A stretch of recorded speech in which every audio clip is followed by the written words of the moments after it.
Hello, everyone, and welcome back to another episode of the Engaging with Eric podcast. I've been on a hiatus, you could say, for the past couple of months due to academic and other responsibilities, but I hope to get back into a regular stream of uploading again. In the past couple of months, I've studied and engaged with the concept of restorative justice, and I've really become enamored by its ways. In this episode, I discuss restorative justice, the meaning of the philosophy, what the evidence says about restorative justice, its ability to resolve a lot of the culture war issues attracting the attention of many, and lots more with Dr. Antony Pemberton, who's a specialist in restorative justice. Dr. Pemberton is currently a professor at the Leuven Institute of Criminology and senior researcher at the Netherlands Institute for the Study of Crime and Law Enforcement in Amsterdam. As part of the latter position, he's seconded to the Tilburg University in the Netherlands as a professor of victimology. He has a background in political science and criminology. His primary academic interests concern the broad topics of victim and society, in particular, cultural and narrative victimology and the ethics of victimology and of humane responses to injustice, including the study and implementation of restorative processes. He's published over 100 articles, book chapters, and books on these topics. I had the pleasure of sitting in Dr. Pemberton's class on restorative justice, and in the class I learned a great deal about what it offers with regards to resolving social harm and what the philosophy means. I really enjoyed learning more about restorative justice in this conversation I had with Dr. Pemberton recently, and I hope you can take something from the conversation as I did. Without further ado, here it is. Hey guys, it's Eric here, and I'm back with another episode of the Engaging with Eric podcast. And in this episode, I'm joined with a very special guest, Dr. Antony Pemberton. Thank you so much for joining me today for the episode, Doctor. Yeah, fantastic to be here, Eric. No worries. So I had the pleasure of being able to sit in Dr. Pemberton's class at KU Leuven in Restorative Justice, and that is what has essentially inspired this episode. So over the past, you could say, semester, I got to learn about the ways of restorative justice, what it was as philosophy, as a way of doing justice, and I felt the need to talk about it in an episode, essentially. I'm a law student, and I've learned a lot about criminal justice and how that tries to bring about resolutions to social issues, and restorative justice does that in a radically different way, and in a way that I think is quite appealing to me politically, but also from a legal perspective. So I thought to have the doctor on to speak with us more about different questions pertaining to restorative justice. So I'm really excited to get right into it with some of the questions that I have to ask him. The first question, nonetheless, I guess, that could really start us off in this conversation is about restorative justice. So what it's about, if you had to explain it to listeners or watchers of the video on YouTube who don't have a clue what restorative justice is, how would you give a brief, concise rundown on what it is and what it has to offer? Well, one of the things that people always think about when they think about restorative justice is things like mediation. So like when something bad has happened, there's been a conflict, or someone's hurt someone else, you get the victim and the offender together to have a conversation about what has happened, and under the guidance of an impartial mediator, to talk through what has happened, what the consequences have been, and what can be done to, or maybe not make things right, but at least to get people moving forward again. I think that's maybe the most simple. That's the thing that people will normally think about when they think about restorative justice. But to me, it's maybe in a little bit more general way, and it's maybe a little bit more abstract. It's a different way of reacting to conflict and injustice, which doesn't foreground, say, a rule that's been transgressed, someone that needs to be punished for transgressing that rule, but instead foregrounds the needs of the people in the actual situation, and what needs to happen. Again, not to make things right, but to help people move on with their lives. And I think that to me is the big potential of restorative justice. Yeah, no, and would you say that this vision of achieving justice, of trying to not focus on the law that has been transgressed, which is, you could say, like a really positivistic, strict way to approach it, that us lawyers are overly focused on. Would you say that vision of justice has become more appealing in recent times? Have you observed that over the past while? Well, yeah, I'm going to have to make a few comments there. I'm not exactly sure that it's a vision of justice. One of the things that I think is also interesting about restorative justice, I mean, it calls itself justice, so it has it in its name, but it's more likely to be contextually focused on injustice and wrong that happens to people without already saying what the solution should be.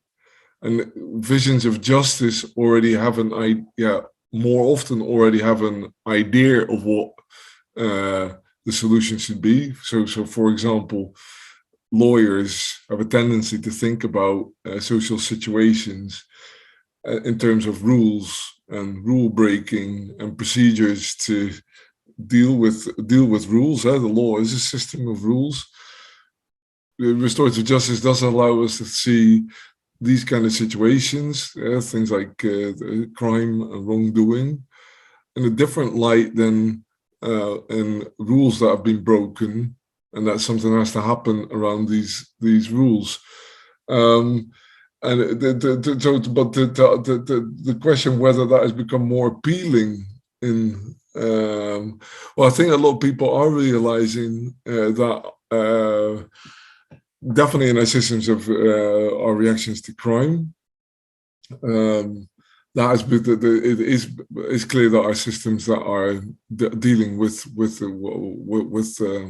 crime and victimization by crime, they've been stretched to the limits. There's been a lot of expectations of that, and it's many situations it's just not working. But also in other situations where like the way that people have to deal with their governments, just to merely focus on rules and following rules and procedures based on rules, people, I think across a lot of different situations, people are seeing the limitations of that. So that's probably a sign that restorative justice might get more in vogue. But on the other hand, and that's one of the questions that you sent to me in advance as well, the difficulty is that in a lot of situations with, say, gray areas relating to wrongdoing and transgression, the tendency for people is very much kind of a knee-jerk reaction to start instituting more rules and more procedures based on rules, and even though that might be part of the problem rather than part of the solution. So it's a little bit, on the one hand, yes. On the other hand, I think there is still quite a lot of hurdles to overcome. Okay. And where do you feel we're at the moment when it comes to legislating for restorative justice? Of course, very recently, actually, the Council of Europe released a Venice Declaration on the role of restorative justice in criminal matters. And despite the fact that I thought it was a really sort of buoyant endorsement of restorative justice, it was soft law for the most part. So there was no strict obligation on European states to actually comply with some of the points made in the declaration. So do you think there's a step in the right direction when it comes to legislating for restorative justice's place in resolving conflict in society? Well, I'm not sure that all your listeners would be familiar with what soft law actually pertains to. So you have the soft law relates to international legal instruments, which have a function in suggesting to signatories of these international legal instruments, so states, that they should be doing something here. But it's a suggestion. That's why it's soft. It's a little bit different from the kind of things that the European Union, of course, Ireland and Belgium and the Netherlands are all members of the European Union. That as the European Union has the possibility of developing hard law, so-called hard law instruments, which actually create obligations for member states to act on these international legal instruments. And like you said, the Venice Declaration followed in the wake of the Council of Europe recommendation of restorative justice from 2018. And it was a ringing endorsement. The Venice Declaration, with all the ministers of justice in the Council of Europe, the 47 member states of the Council of Europe came together and all said together that they think restorative justice is a good idea, that they should do more with it. Now, that can, in all honesty, that kind of declaration can often be more, how can I say that? Yeah. It doesn't necessarily have to amount to anything. It can be, there can just be like a television op, and then it's a feel-good moment for the Italian presidency. Their Minister of Justice is very, very much in favor of restorative justice. I heard her speak a few weeks ago. She was a Supreme Court judge in Italy, and she was really, really, very much in favor of it. But the extent to which that will follow through to actual implementation across Europe, that remains to be seen. On the other hand, the European Union has a directive which does have it's a stronger instrument, but related to the position of victims within victims of crime, which has a section on restorative justice, and that is likely to be strengthened in the next few years. But then again, it will still be up to people in across Europe, in countries, ensuring that what is written on paper, on international legal paper, actually becomes reality. So it will be down to people in Ireland, knocking on the doors of their parliamentarians, of the people involved in law enforcement and in criminal justice, to ensure that it actually become practice. So one of the things we have seen is that when it comes to these kind of practices, it's not enough to have something on paper. Have something that might be used. It comes down to also developing good practices and having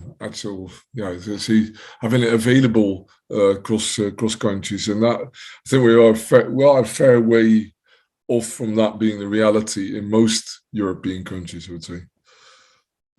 Yeah, I think it's rather unfortunate. It actually greatly ties into the next question I have for you, which is about how during the course of the actual restorative justice course, learning more about restorative justice and looking at the evidence, I saw that it's had an emphatically positive effect wherever it's been applied.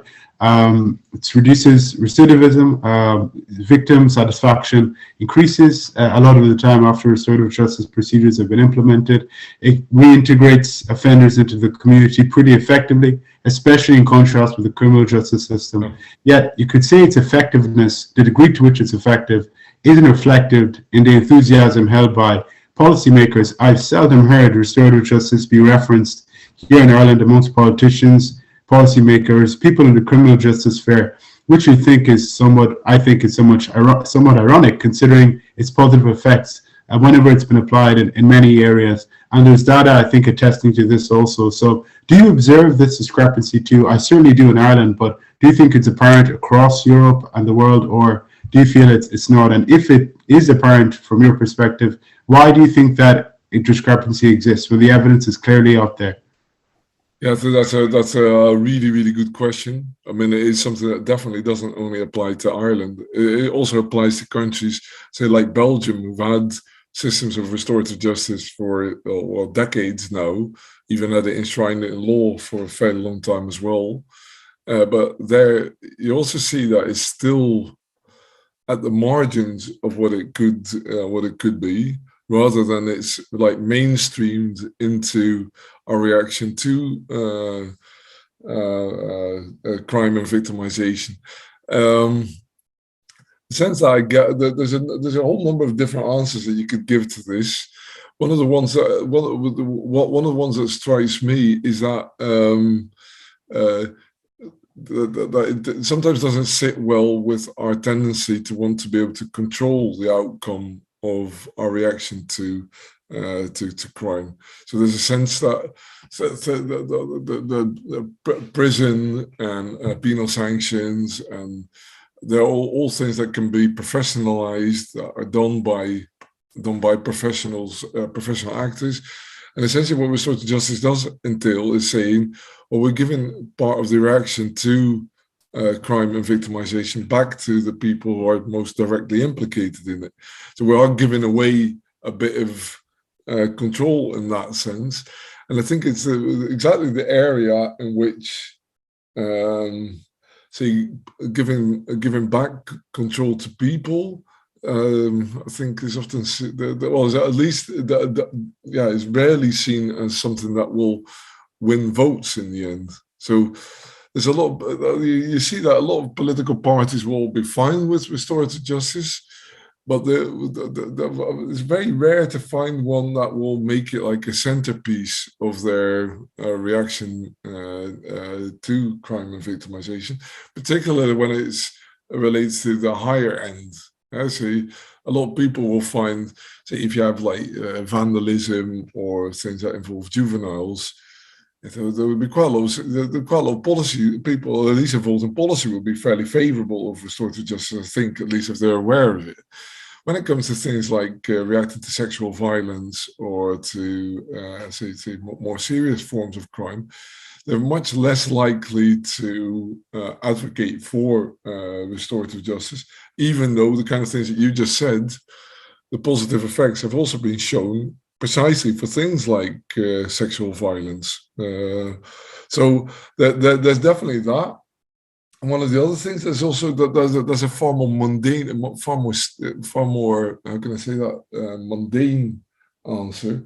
Restorative justice always also, when it comes to the groups that have to organize restorative justice, it always involves a lot of interagency cooperation. And that is something that is apparently something that a lot of organizations in the criminal justice area just find really difficult to do. So they have to, you're also working together with probation and with people involved in prisons and with victim support organizations and with the police and prosecution. And they have a very hard time doing that. So that's it. So it could be, so I'm just more or less trying to say, it could be something that is fairly high level related to, say, the client, say our penal climate, or it could be something far more that it ends up being difficult to organize. It could be any of those things. Yeah, it really looks like I think a multifaceted barrier to implementation. And I think your point with regards to political will is pressing when it comes to a lot of major issues. I think it's rather unfortunate that in recent times, particularly in the UK, it seems like a race to the bottom on the law and order kind of strict authoritarian criminal justice stance, which is exactly what the evidence, I think, rails against, that the evidence that we've been discussing when it comes to restorative justice. Another thing that I've become convinced of is restorative justice is, as a philosophy, its power to sort of bring about cultural answers to a lot of the social that we face today. So I listened to a TED Talk in preparation for our discussion by Shannon Silva, who's an assistant professor in the University of Denver, and she talked about how mass incarceration in the USA is reflective of policy issues, but also the general human urge to turn away from conflict and turn away from, you could say, conflict and tension within our society, and that this travels from the systemic level to the individual level and back up again. And after listening to this, I thought of what's now popularly called the culture war, which encompasses issues like, quote unquote, cancel culture and ostracism and the like.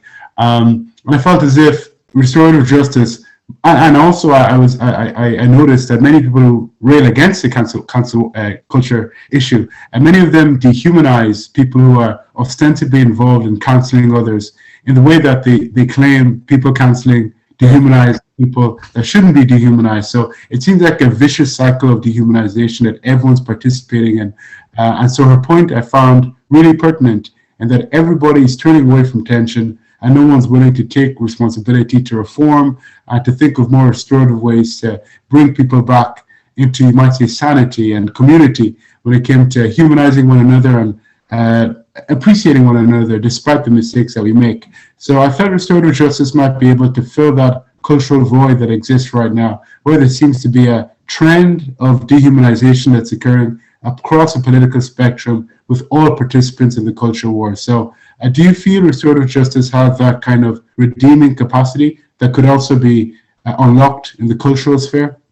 I think that is a very astute observation. I think one of the complexities now is that there's a lot of important social issues being addressed, but they're often shoehorned into, say, black and white, clear cuts.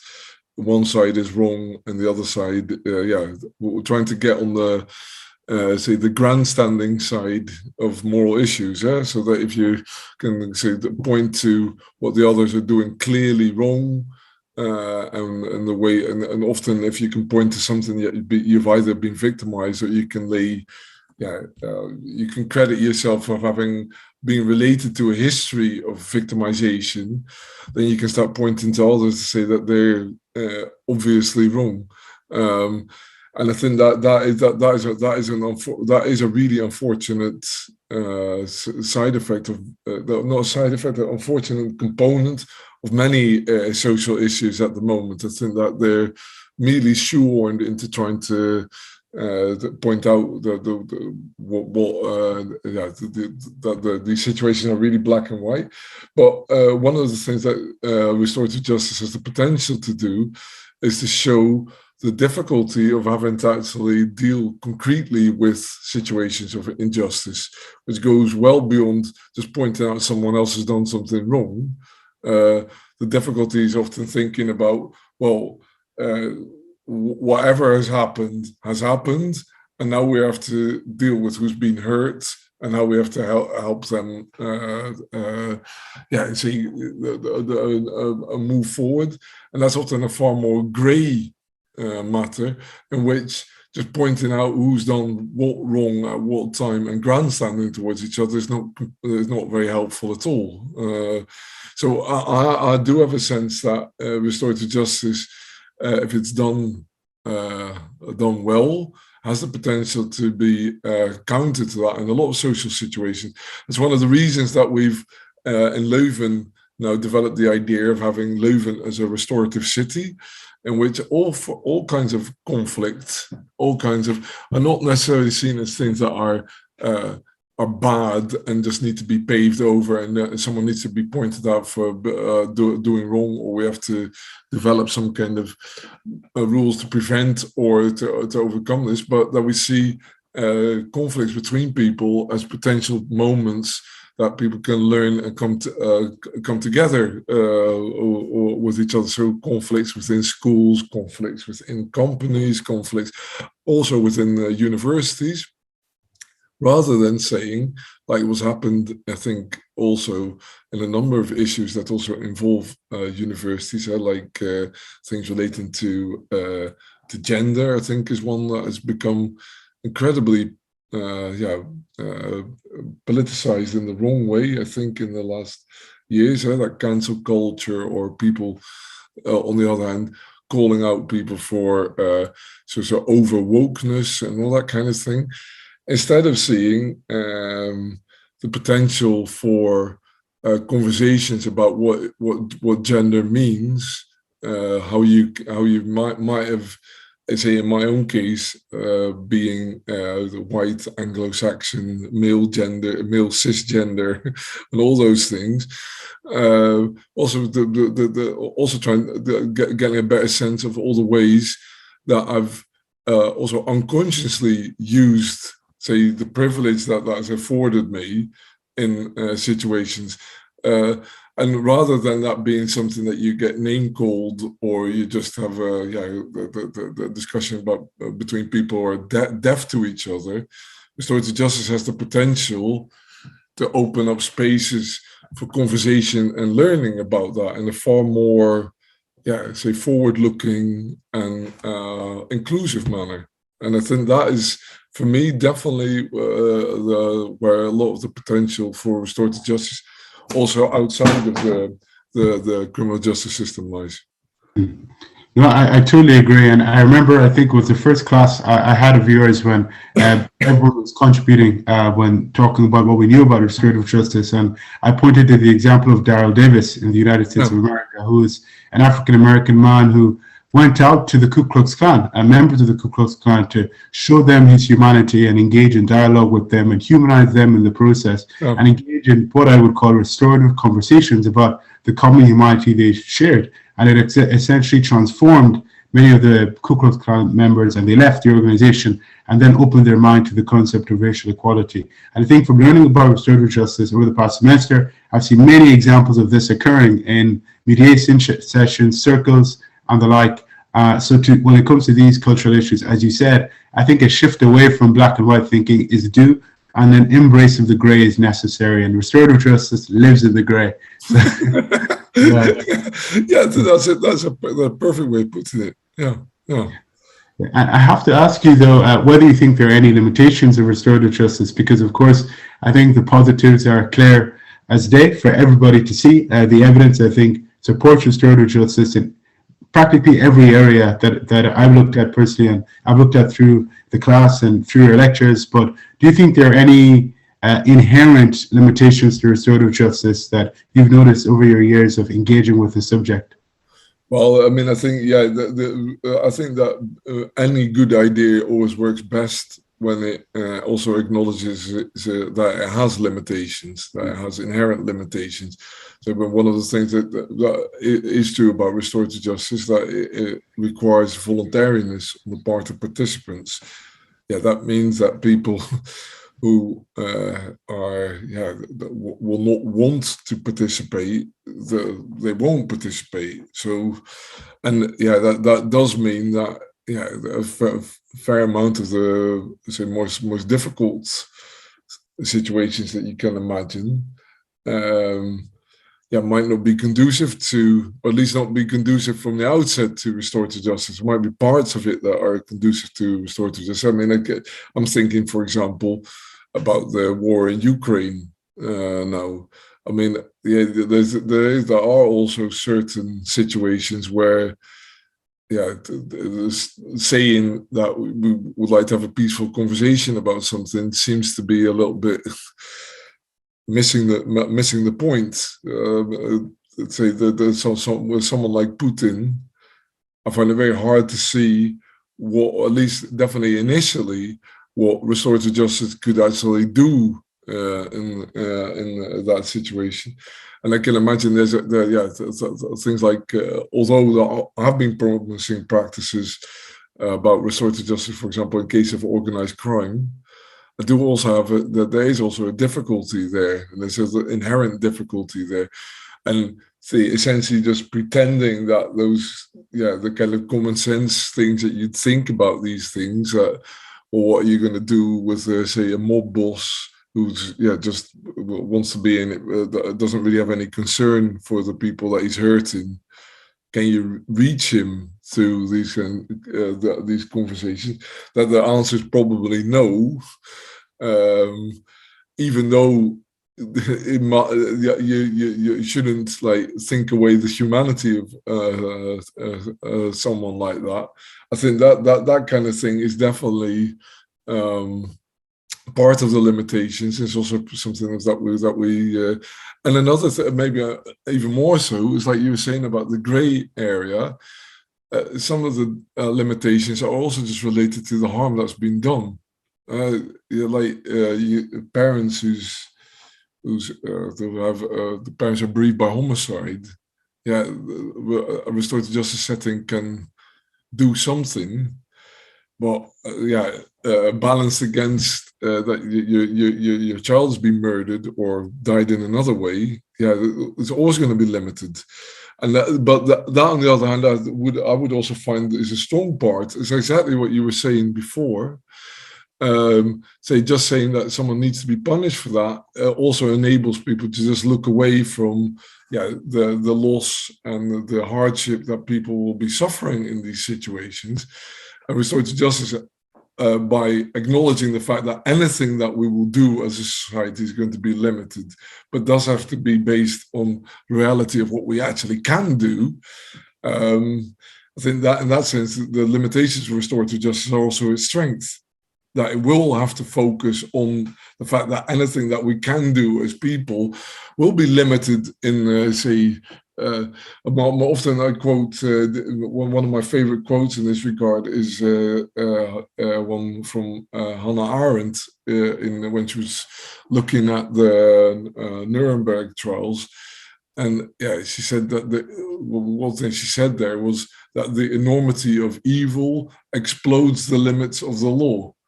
But that to me, yeah, in quite a lot of situations, the enormity of evil that's possible to visit on people explodes any kind of reaction we can give to it. But that doesn't mean that we should just hold our hands up and go, well, we won't be able to undo what's been done. I think that's always been, for me, always been one of the reasons to just not necessarily try harder, but to acknowledge that we won't be able to undo it, but that makes it even more important that we have to try. And I think that is so. There are limitations. There's a whole number of different limitations, as I just said. One of the strengths, I think, of what you were just saying earlier is that restorative justice does acknowledge its limitations rather than try to pave over it by pretending that there's a perfect, just solution possible for quite a lot of the situations in which we find ourselves. Yeah, I think that's an amazing answer to the question, and it definitely gives me a lot of food for thought, because I think this question of limitation with regards to restorative justice is something that will be coming up more and more as is discussed. I think within particular states, it's clearly grown in popularity, possibly from a lot of what you said, but we're not quite there yet in terms of legislation. So considering all of its factors will be very important. And I guess the last question I have for you, you can call it an idealistic one maybe, is whether restorative justice you see taking its place as the main pillar in a society, in our societies, when it comes to how we try to resolve conflict and social issues within society, particularly, of course, between individuals and groups and communities. Well, I mean that very much depends. I mean, it also depends on people like you, actually. Doing something with it. I mean, there's still a fairly small group of people across the world, but it's growing. People who are enthusiastic about the idea or are enthusiastic about the prospect that this might enable positive change in a whole number of areas. But it's not going to happen overnight. So there is a fairly long way to go. So I would very much hope that it definitely has a potential, and most people who I know have been come in contact with it and have actually seen what it can do. They often are sold on the idea. But it's just that I said it's a long way to go. One of the difficulties in that regard is like a lot of people tend to get disillusioned with, say, when they've experienced restorative justice a few times themselves. They've seen also the kind of arguments that you've given as well, that there's quite a wealth of evidence that suggests that this is a good idea, but that still seemingly not that much is happening with it, and so people get disillusioned with it or start holding their own practice against an ideal of the way that they think that it actually should be. That it should be societal, broad. And that sometimes can also be a strain on people's efforts, because it will come from small incremental changes until it becomes, say, societal wide. I think it will be sometimes difficult going. So, and that means so there's young people need to get involved in doing this. Not kind of like old people like me, and they also have to be in it for the long haul. I mean, I very much hope that by the time that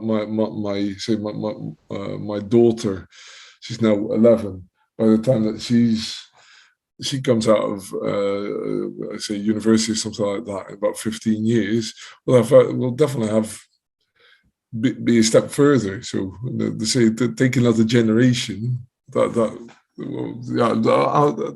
definitely think that is possible. But it won't happen without. It won't happen by itself. Yeah, absolutely. I think that's the perfect note to end on. Thank you so much for the conversation, Doctor. Really enjoyed it and took a lot from listening to you as always. If you have any resources that viewers can turn to when it comes to learning more about restorative justice or your work, is there anything that you suggest? Yeah. I'm just definitely check out all the work. From the European Forum for Restorative Justice. And now I'm thinking what the name is. There was recently a really, really good documentary about something that happened in Ireland. I think it's called The Encounter. I'll definitely look that up. It's a video that's actually also played by. So it's a very brave victim of sexual violence. So the conversation with the man who assaulted her. And she plays herself in this video as well. And it's a really powerful bit of work. Also really interesting to see, and also give you a really good idea of also what restorative justice can do in situations of sexual violence. So I'll definitely send you the link to that as well. Fantastic. And the link to that will definitely be in the bio of the YouTube video for those watching. So thank you again so much, Doctor. And again, this was a pleasure. Wishing you a lovely day and continue the fantastic work. Yeah, thank you very much, Eric. It's great speaking to you. Right.